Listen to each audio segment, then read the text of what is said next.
then, of course, they're still not with Aliyah Malaluan, who's still in her... Pwede mag-match up din to si Nogales tsaka si Majoy Baron. She is an asset for Zeus.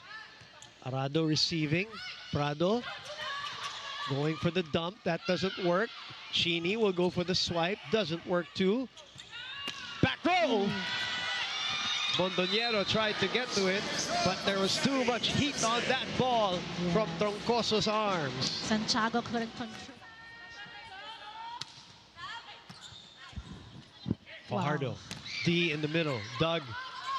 Pero ganda pala ng libero battle natin dito. It's gonna be a battle of liberos also. Oh. Wow. Bondonero was there. She was in position, but again, just the force and that kill from Savvy. Look at her perfect technique. I know, I was gonna say perfection. She just elevated. She will get the credit there, but yung nakakalimutan minsan ng tao because of the movement of that assist block. Yes. Yung naiilang, di ba? Dahil nasasara eh. Nasasara yung block.